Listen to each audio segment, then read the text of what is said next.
नाम क्या बोले आप? एखानकार famous chicken roll. You have some free time, you must visit this place.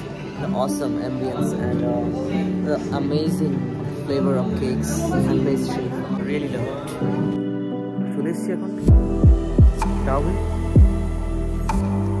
সেই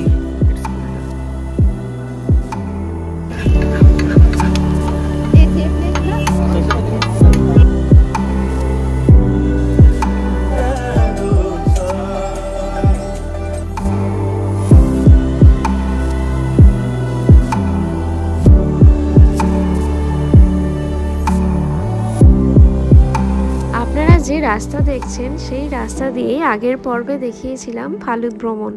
আবার সেই রাস্তা দিয়ে আমরা এখন যাচ্ছি মানেভাঞ্জন। আবার মানেভাঞ্জন থেকে সেমভাবে গাড়ি চেঞ্জ করে আমরা যাব এখন দার্জিলিং। ভূপৃষ্ঠ থেকে ৭,১০০ ফুট উচ্চতায় অবস্থিত এই শহর।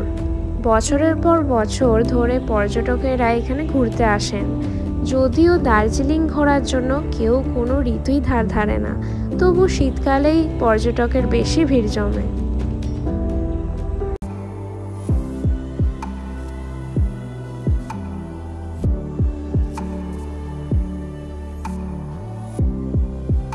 এই যে এখানে এই দুদিকে রাস্তাটা দেখছেন, ডান দিকে রাস্তাটা চলে যাচ্ছে ক্যাভেন্টার্সের দিকে, আর সেখানেই আছে মেল রোড। অনেক রাত হয়ে গেছে বলে আজকে আমরা হোটেলেই স্টে করব, আর কালকে সকালে আমরা আমাদের শহরটাকে ঘুরে দেব। কালকে আমরা সানরাইজ হোটেল থেকে ডাইরেক্ট গেলাম ফালুত। ফালুতের এত কঠিন জার্নি করার পর আবার ব্যাক করলাম সেই রাস্তা দিয়ে। দেন আমাদের মানেভঞ্জ পৌঁছতে সন্ধ্যে হয়ে গেল। ওখানে গাড়ি চেঞ্জ করলাম, আবার এলাম দার্জিলিংয়ে রাত্রে কাটানোর পর এখন দার্জিলিং সাইড সিনে যাবো। আর এই মুহূর্তে আমরা হাঁটছি ক্যাভেন্টারের দিকে। দেখা যাক ব্রেকফাস্টে কী আছে, কী খাওয়া যায়। খুবই এক্সাইটেড সবাই।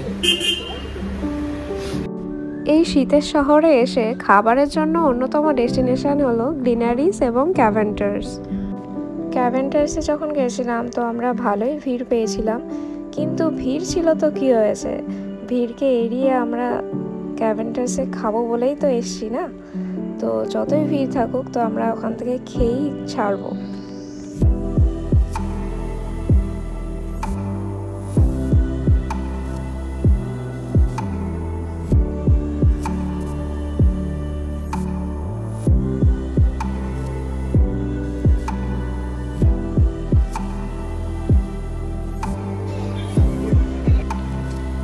ওয়েদারটা এতই ভালো ছিল যে আমরা ক্যাভেন্টার্স থেকে কাঞ্চনজঙ্ঘাটা বেশ ভালোই দেখতে পেয়েছিলাম। আমি এখানে এসে ক্যাভেন্টার্সের ছাদে খালি চোখে অনেকক্ষণ দেখছিলাম যে কাঞ্চনজঙ্ঘাটা কোথায়, আমি খুঁজে পাচ্ছিলাম না। অন্যদিকে দেখা যাচ্ছিল সাদা তুলোর মতো কি যেন একটা, তো আমি তখন মোবাইলটা বের করে ক্যামেরাটা জুম করে আমি দেখলাম যে হ্যাঁ, এখানেই রয়েছে কাঞ্চনজঙ্ঘা। দেখা যাচ্ছে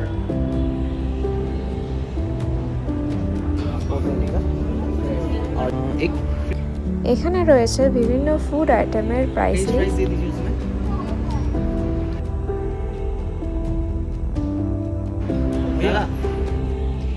আমরা ব্রেকফাস্টের জন্য অনেক কিছুই নিয়েছিলাম, যেহেতু আমরা অনেকজন ছিলাম তো আমরা শেয়ার করে খেয়েছি। এখানে ছিল এগ স্যান্ডউইচ, তার সাথে chicken sausage, French ফ্রাইজ, hot coffee, ডিমের পোচ, আরও অনেক কিছু।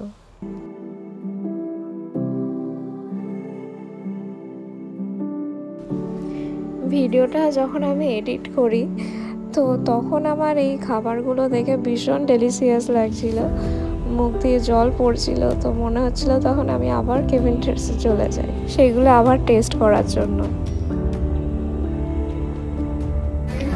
আমরা ক্যাভেন্টারে চলে এলাম, কফি দিয়ে স্টার্ট, তারপর ব্রেকফাস্টগুলো। এখানে যে লাইট পোস্টটা দেখছেন আর সেটাই দেখছেন এই ফটো ফ্রেমে, যেটা বরফি সিনেমায় শুটিং হয়েছিল। আর হ্যাঁ, এখানে প্রখ্যাত ডিরেক্টর সত্যজিৎ রায়ের কাঞ্চনজঙ্ঘাও শুটিং হয়েছিল 1961-এ। অ্যাভেঞ্জার্স থেকে বেরিয়ে দুপুরে হোটেলের লাঞ্চ সেরে একটু রেস্ট নিয়ে আবার বেরিয়ে পড়লাম আমরা ম্যাল রোডে। ম্যাল রোডে এসে ফার্স্টেই চলে গেলাম একটা টি শপে, ময়ূক টি শপ। এখানে ভ্যারাইটিস অফ টি রয়েছে, আর আমার সব থেকে ভালো লাগে ফার্স্ট কাটিং টি, যেটা তৈরি করতে গেলে ফার্স্টে একটু জল গরম করব, তার মধ্যে 1 পিঞ্চ মতো টি দেব, আর সেটা আঁচটা বন্ধ করে 2 থেকে 3 মিনিট মতো রেখে দেব কভার করে। আর সেইটা পান করে যে এত স্মুদিং টিটা, মানে চিনি ছাড়াই খাওয়া যাবে। মানে আমরা তো লিকার চিনি দিয়ে খাই, বাট এটা চিনি ছাড়াই এত সুন্দর স্মুদিং, কি বলবো, তোমরা না খেলে বুঝতে পারবে না।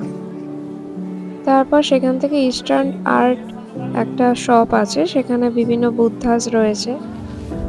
দেখে আমার চোখ জুড়িয়ে গেল, মনে হচ্ছিল সবকটাই বাড়ি নিয়ে যায়। বাট কয়েকটা নিলাম বুদ্ধাস, বেশ ভালো লাগলো, রিজনেবল প্রাইসও আছে। আর সেই দিনকে চারিদিকে ফ্ল্যাগ আর ফ্ল্যাগ, কারণ সেদিনকে ফিফা ওয়ার্ল্ড কাপ চলছিল।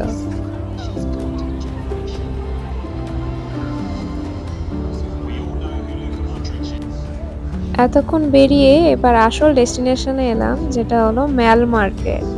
এখান থেকে বাড়ির সবার জন্য কিছু না কিছু নিলাম, আর খুব রিজনেবল প্রাইস, একদম যাকে বলে খুব সস্তায়। সেদিনকে ডেটটা ছিল 17ই ডিসেম্বর 2022। সেদিনকে ক্রোয়েশিয়া আর মরক্কোর ফিফা ওয়ার্ল্ড কাপ ছিল। খেলাটা আমরা ভালো এনজয় করেছি। তারপর ওখান থেকে এসে দার্জিলিং ক্লক টাওয়ারের সামনে কিছু পিক তুলে নিলাম। এরপর পরের দিনকে আমরা বেরিয়ে পড়লাম জাপানিজ টেম্পলে। এই মন্দিরটি নিপ্পনজান মায়োহোজি বৌদ্ধ মন্দির নামেও পরিচিত, যেটা 1972 সালে নির্মিত হয়েছিল, আর দার্জিলিং শহরের কেন্দ্র থেকে 10 মিনিটের দূরে চালা পাহাড়ে অবস্থিত। এই চমকপ্রদ সাদা বিল্ডিং দর্শকদের একটি নির্মল ও শান্ত পরিবেশ প্রদান করে, যেখানে অনেকে ধ্যান করতে পারেন এবং আভ্যন্তরীণ শান্তির সন্ধান করতে পারেন। এরপর আমরা সিঁড়ি দিয়ে উঠে যাচ্ছি শান্তি স্তূপ, যেটা বিশ্বের সকল জাতি এবং ধর্মের মানুষের মিলন ও বিশ্ব শান্তির বার্তা প্রচারের জন্য স্থাপিত। এই শান্তি স্তূপটি জাপানি বৌদ্ধ সন্ন্যাসী ও নিপ্পনজান মিয়োহোজি সম্প্রদায়ের প্রতিষ্ঠাতা নিচিতাৎসু ফুজির তত্ত্বাবধানে নির্মিত। এই শান্তি স্তূপের নকশাগুলো দেখছেন, এগুলো এঁকেছিলেন এম ওহোকা। এর উচ্চতা প্রায় 28.5 মিটার এবং ব্যাস 23 মিটার। এর মানে এর প্রায় উচ্চতা হলো 94 ফুট এবং ব্যাস হলো 75 ফুট। এখানে ফটোগ্রাফি অ্যালাউ আছে, বাট প্রেয়ার রুমে সেটা অ্যালাউ করবে না। ইনি হলেন সিদ্ধার্থ, যিনি গৌতম বুদ্ধ, যিনি বৌদ্ধ ধর্মের প্রতিষ্ঠা করেছিলেন। এখানে দেখছেন ডেমন মারা, বৌদ্ধ ধর্মে একজন মন্দ স্বর্গীয় রাজা, যিনি সিদ্ধার্থকে তার স্বর্গীয় সেনাবাহিনী ও সুন্দরী নারীদের দর্শন দিয়ে প্রলুব্ধ করার চেষ্টা করে জ্ঞান অর্জন থেকে বিরত করার চেষ্টা করেন, যারা মারের মেয়ে হিসেবেও পরিচিত। এখানে বুদ্ধদেব শরণাথ গাছের নিচে বাণী প্রচার করছেন। আমরা গাড়িতে উঠে পড়লাম, আর পথে যেতে যেতেই দেখলাম টয় ট্রেন। সেই টয় ট্রেনের মনোমুগ্ধকর আওয়াজ উপলব্ধি করতে করতে আর চারিদিকে সিনিক বিউটি দেখতে দেখতে আর মনোরম বাতাসে ছোঁয়া নিতে নিতে এবার মনে হলো পেটে কিছু সুস্বাদু খাবারও ভরতে হবে। তাই রাস্তায় যেতে যেতে পড়লো একটা ধাবা, যেটা হলো সান্তা ভান্তা ধাবা। সেখানে কিছু লাঞ্চ করে নিয়ে আবার পথেই পড়লো একটা বুদ্ধিস্ট মনিস্ট্রি, সেখানে চলে এলাম।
আমরা এই জিনিসটা কিনে নিলাম। এটা হলো বুদ্ধিস্ট মেডিটেশন সিঙ্গিং প্রেয়ার বাউল। এরপর আমরা চলে এলাম দার্জিলিংয়ে খুব পরিচিত বাতাসিয়া লুপে, যেখানে না গেলেই নয়, মানে দার্জিলিংয়ে আসতে গেলেই বাতাসিয়া তো ঘুরে যেতেই হবে। বাতাসিয়া লুপের কেন্দ্রে এই যুদ্ধ স্মৃতিসৌধটা দেখতে পাচ্ছেন। এই স্মৃতিসৌধটি জেলা সৈনিক বোর্ড দার্জিলিং বীর গোর্খা সৈনিকদের স্মরণে তৈরি করেছিল, যারা স্বাধীনতার পর থেকে জাতির সার্বভৌমত্ব রক্ষায় তাদের জীবন উৎসর্গ করেছিলেন। বাতাসিয়া লুপ থেকে কাঞ্চনজঙ্ঘা ও অন্যান্য তুষারপাত হিমালয় পর্বতগুলি পর্যটকদের দৃষ্টি আকর্ষণ করে।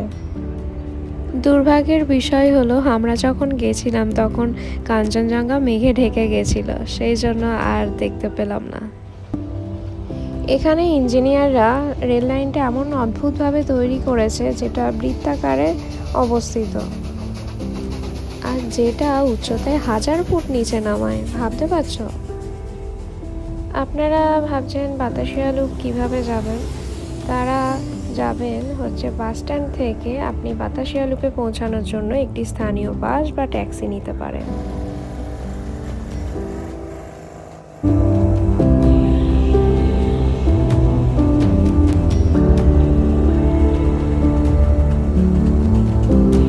আমরা সেখান থেকে বেরিয়ে রাস্তায় দেখলাম সেন্ট পল স্কুল, যেখানে বলিউড মুভি ম্যায় হুঁ না, আরিয়ান এইগুলো শুটিং হয়েছিল। এরপর আমরা চলে এলাম হ্যাপি ভ্যালি টি গার্ডেনে, যেটা হলো দার্জিলিংয়ের দ্বিতীয় সবচেয়ে পুরনো চায়ের বাগান। 1854 সালে এই হ্যাপি ভ্যালি টি গার্ডেন চালু হয়, আর দার্জিলিং শহরের 3 কিলোমিটার উত্তরে সমুদ্রপৃষ্ঠ থেকে 2100 মিটার উচ্চতায় 177 হেক্টর জমির ওপর এই চায়ের বাগানটি অবস্থিত। এখানে আশেপাশে অনেক দোকান আছে যেখানে চা পাতা পাওয়া যাচ্ছিল, তোমরা কিনলে কিনতে পারো।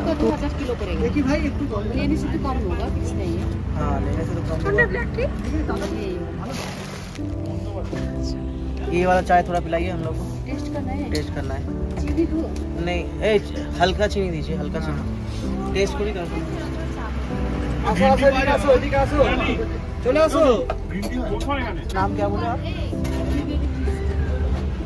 এরপর চলে এলাম তেনজিং রকে, যেটা এভারেস্ট জয়ী তেনজিং নর্গের নাম অনুসারে নামকরণ করা হয়। এটা হলো একটা ন্যাচারাল রক, যেটা রক ক্লাইম্বার্সরা প্রশিক্ষণের জন্য ইউজ করে। আজকে সকালে বেরিয়ে প্রথমে জাপানিজ টেম্পল, তারপর বাতাসিয়া লুপ, তারপর হ্যাপি ভ্যালি টি গার্ডেন, এগুলো দেখে এখন গাড়িতে হিন্দি গানের সাথে তাল মেলাতে মেলাতে এখন যাচ্ছি আরেকটা জায়গায়, যেটা হলো চক মার্কেট। আমরা এখন আছি এখানকার লোকাল সুপার মার্কেট, যেটা চক মার্কেট অনেকে বলে। ভ্যারাইটিস অফ জিনিস পাওয়া যায়, খুবই কনজেস্টেড এরিয়া, গাড়ি দাঁড়াতে দেয় না, তাই আমাদের গাড়ি এখানে ড্রপ করে চলে গেল। তো আমরা এখন এখান থেকে শপিং করে ম্যালের দিকে হাঁটতে হাঁটতে যাবো। আমার সাথে আমার বউ আছে আর আমাদের টিমমেট পেছনে আছে। আস্তে আস্তে ভিড়ের মধ্যে সবাই হারিয়ে গেছে হয়তো। যাই হোক, দেখি, এনজয় করি, শপিং করি, খেতে ভালোবাসি, অনেক কিছু খাবো ইচ্ছা আছে, দেখা যাক এবার।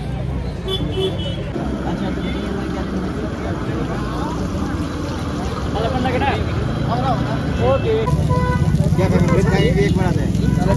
चलो वेज आगे के ले जाएंगे।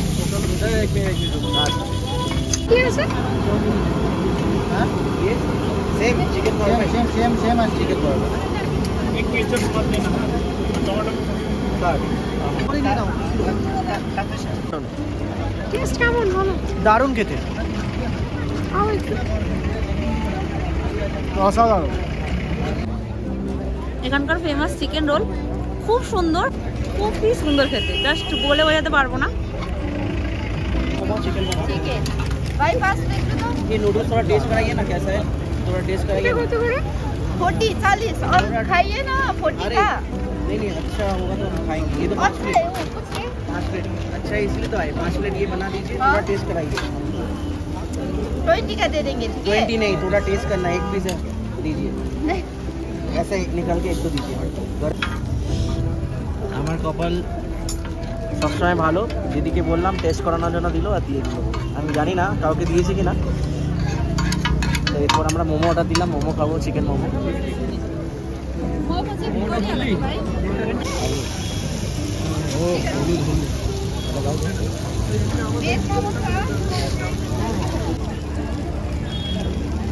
টেস্ট করো, টেস্ট করো।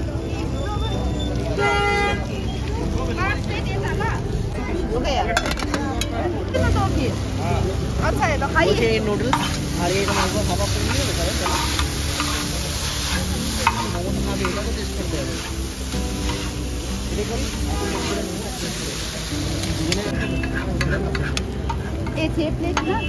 दे। আমরা আবার চলে এলাম ম্যাল রোডে, যেখানে আমাদের হোটেলটা রয়েছে। এটা হলো গ্লিনারিস। এখানে কিছু ফটোশ্যুট করে নিয়ে দেখা যাক এখন কি কেনাকাটা করা যায় বাড়ির জন্য।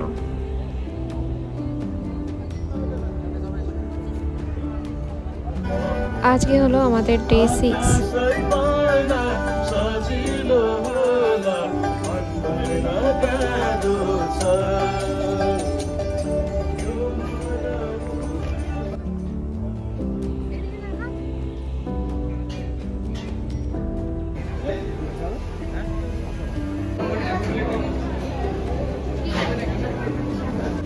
আমরা গ্রিনিস কেক শপে এসেছি, তো খাওয়া দাওয়া কিছু করলাম পেট ভরে।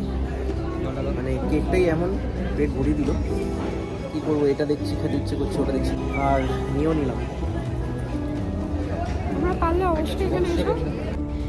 13ই ডিসেম্বর আমরা কলকাতার শিয়ালদা স্টেশন থেকে রওনা দিয়েছিলাম সান্দাকফুর উদ্দেশ্যে।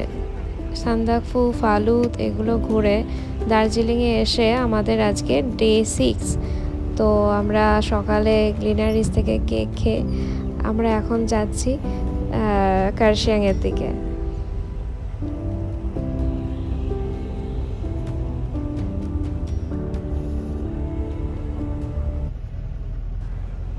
এই কার্শিয়াং হলো দার্জিলিংয়ের হন্টেড লোকেশন। বিভিন্ন রিপোর্টার্সরা এখানে বিভিন্ন প্যারানর্মাল স্টোরিজ সম্বন্ধে বলেছেন। এটা হলো ডাউহিল স্কুল।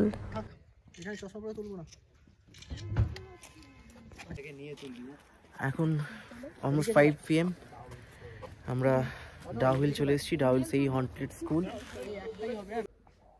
থ্রিলিং পরিবেশ একদম,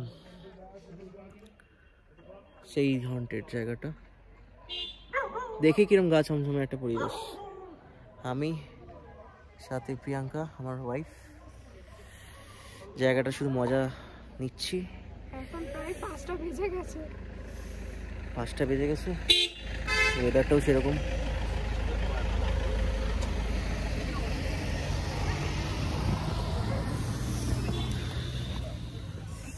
কার্শিয়াং ডাউহিল স্কুল নিজের সৌন্দর্য ও আর্কিটেকচারের জন্য অবশ্যই বিখ্যাত। আর সাথে আরও একটি পরিচয় আছে, তা হলো জায়গাটা নাকি ভুতুড়ে, মানে হন্টেড। 1879-এ ব্রিটিশরা এই স্কুলটা স্থাপত্য করে। এইটা প্রধানত গার্লস স্কুল, তাই জঙ্গলের মধ্যে দিয়ে 1 কিলোমিটার গিয়েই তৈরি হয়েছে ডাউহিল ভিক্টোরিয়া বয়েজ স্কুল। পূর্বে কিছু অদ্ভুত ঘটনা কিংবা অলৌকিক ঘটনার জন্যেই সেই স্কুলকেই, মানে বয়েজ স্কুলকেই হন্টেড বলে ধরা হয়। ब्रिटिश अंग्रेज जो रहता था उस टाइम का हुआ था यहाँ में, ठीक है। उसका आफ्टर 6 PM का बाद में यहाँ कोई नहीं रहता, कुछ डरता है। हाँ, कुछ हॉन्टेड हुआ था यहाँ पर, क्या हुआ था पता नहीं, कोई बच्चा निकलता यहाँ में बहुत। अच्छा, वही बात है। लेकिन यहाँ में आफ्टर 6 बजे के बाद में कोई नहीं रहता। गाड़ी भी तो यहाँ से कम पास करता है, बहुत कम यहाँ गाड़ी चलता ही नहीं। अभी लास्ट तो हम लोग का गाड़ी है, उसका बाद में थोड़ा 3-4 ठो गाड़ी इधर बस्ती का जाएगा, उसका बाद में सब गाड़ी जा ही नहीं ना। अंदर में जो एक गाड़ी खड़ा स्कूल के अंदर में, हाँ वो निकल चालू जाएगा। चालू এখন না স্কুল এখন তো एग्जाम মানে শেষ হয়ে গেছে। আচ্ছা, स्कूल यहाँ पर नहीं होता तो স্কুল स्कूल चले, हाँ, अच्छा स्कूल स्कूल चले, अच्छा उसका बाद বলছে 6টার পর আর কেউ থাকে না। 6টার পর क्यों থাকে না? अच्छा, आदमी लोग भी तो यहाँ से पास नहीं करता पैदल ना ना। ऐसे नहीं चलता कोई तो कोई हिस्ट्री हुआ था 6 बजे के बाद कोई नहीं निकलता? ना। जो आपका पहले जो हमसे पहले जो आदमी था यहाँ का, हाँ, वो सबका अब भरोसा है ना आपका, उसका ऊपर में डिपेंड करता है ना। ये लोग जो बोलता है हम लोग भी वही सच मानते हैं। আচ্ছা আচ্ছা ओके ওকে একটা রিয়েলিটি শোতে দেখেছিলাম, বলছিল যে যাচ্ছিল গাড়ি থেকে নামছে, মানে গাড়ি থেকে দেখছে বৃষ্টি হচ্ছে না, নামছে দেখছে বৃষ্টি হচ্ছে। দাদাগিরিতে বলেছিল ওরা রিসার্চ করতে এসেছিল। এখানে আশেপাশের পরিবেশটাও একটা অন্য রকমের ভাইবস দেয়, তাই হয়তো জায়গাটা মানুষের কাছে এত আকর্ষণীয় হয়ে উঠেছে। এখানে দিনের বেলায় লোক চলাচল হয়, তখন হয়তো অতটা এরকম থ্রিলিং ওয়েদার থাকে না, কিন্তু বিকেল 5টা-6টার পর এই জায়গাটা পুরো শুনশান হয়ে যায়। কার্শিয়াংয়ে এই প্রায় 5:30 বাজে, এখানে বার্থডে সেলিব্রেশন হচ্ছে। বার্থডে সেলিব্রেশন হচ্ছে প্রিয়াঙ্কা আর রানীর। ওয়াও, এইদিকে না ভিডিও কে ভালো করে তাকে দাও, ভিডিও করতে। দাঁড়াও এই সানু ভিডিও করো। আমার ফোনটা নেই, আমার ফোন এটা দেখো, ফ্ল্যাশটা অন করতে হবে, কিছু না অফ না করো। একজন এরকম মোবাইল টস ফোন আছে তো, সিন্টু ফোনটা নাও না, ফটো তোলা। এই আমরা এইভাবে ধরবো, হ্যাঁ স্পার্কেল গুলো হবে, হ্যাঁ এটা আর ওরা ফু দেবে ওটাতে। না ও লাগবে না, দুটো একসাথে জ্বালাও এইভাবে, ঠিক আছে। এই ভিডিও স্টার্ট আছে? হ্যাঁ দাদা এক সেকেন্ড আমার এটা পকেটে রাখতে। ভিডিও স্টার্ট এখন করো না, সিন্টু ফটো তুলতে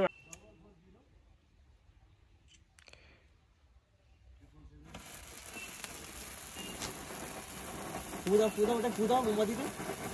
Many happy returns of the day. Happy birthday to you. Happy birthday to you. Happy birthday to Priyanka Penny PC Rani. Happy birthday Penny PC. ভালো সেলিব্রেশন, এইগুলোই তো মজা আছে, লোকেও আমাদের আনন্দ করে। আই লাভ ইউ বলো না, টু ইউ বললে শুনতে গেল। চলো এবার আলোটা অবস্থায় কাটতে থাকো হালকা হালকা। হ্যাঁ এখানটা একটু সরিয়ে দাও, এক পিস করে কেটে নাও, তাহলেই হবে। দুজনে মিলে ধরো, আমি ধরছি, আমি ধরছি আর ওটাকে। দুজনে ধরো, চাকুটা দুজনে ধরো। এই ধরছি, আমি ছেড়ে দিতে পারো।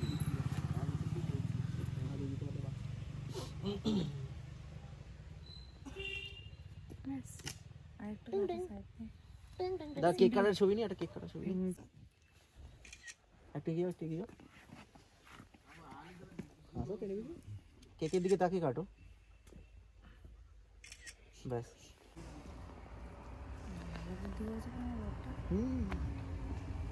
Thank you.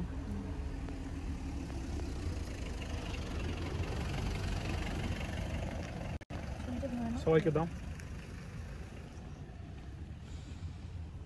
এবার এটা বক্সে নিয়ে স্টেশনে গিয়ে খাবো। হ্যাঁ স্টেশনে গিয়ে খাবো সবাই। এখানে দিনের বেলায় হন্টেড মনে না হলেও রাতের বেলায় কিন্তু একটু হন্টেড ফিল হচ্ছিলই, আর কেকটাও কাটছিলাম ভয়ে ভয়ে। তো যাই হোক, এই হন্টেড এই থ্রিলিং ওয়েদারের মধ্যে দিয়েই আমরা বেশ এনজয় করেছি, সেটা তোমরা দেখতেই পেলে আমার ভিডিওতে। তো আমাদের এই জার্নিটা একদম প্রথম থেকে শেষ অবধি খুব ভালোভাবে কাটালাম। তো এখন আমরা যাচ্ছি এনজিপিতে ট্রেন ধরার জন্য। আমরা ধরবো এনজিপি থেকে 8:40-এ পদাতিক এক্সপ্রেস, যেটা শিয়ালদায় পৌঁছাবে পরের দিন, মানে 19 তারিখে সকাল 6:45-এ। আমার এই ব্লগটাতে পুরো ডেসক্রিপশান দিয়ে দিয়েছি, কিভাবে গেলাম, পৌঁছালাম, কোন কোন জায়গা ঘুরলাম, কোন হোটেলে থাকলাম, সমস্ত ডেসক্রিপশান। আর আমাদের সৌরভ দা, যিনি হলেন ট্যুর প্ল্যানার, তিনি আমাদের সমস্ত ট্যুর প্ল্যানটা দিয়ে দিয়েছিল, আমরা কিভাবে যাব, সেখানে কোন হোটেলে থাকবো, সমস্ত কিছু ডিটেলস। তো আমি সেটা ডেসক্রিপশানে কপি পেস্ট করে দিয়ে দিলাম, তোমরা পারলে দেখে নেবে। তো আমার এই ব্লগটা কেমন লাগলো প্রথম থেকে শেষ অবধি, আমার পার্ট 1 পার্ট 2 হয়ে গেছে, সন্দকফু পার্ট 1, ফালুত পার্ট 2, আর এটা আমার পার্ট 3। তো এই জার্নিটা আমরা পুরো মানে 6 দিনে কমপ্লিট করেছি। তো কিভাবে কম সময়ের মধ্যে কিভাবে কোন কোন জায়গা ঘোরা যায়, সেটা আমার এই 3টে পার্টে দেখানো আছে। তোমরা পারলে অবশ্যই কমেন্ট করো, আর তোমাদের আরও কোনো আপডেট চাইলে আমাকে সাবস্ক্রাইব করে রেখো। আরও কোনো ঘুরতে টুরতে গেলে আমি ভিডিওগুলো আপলোড করতে থাকবো। তো সবাইকে থ্যাংক ইউ, সবাই খুব ভালো থেকো, টাটা।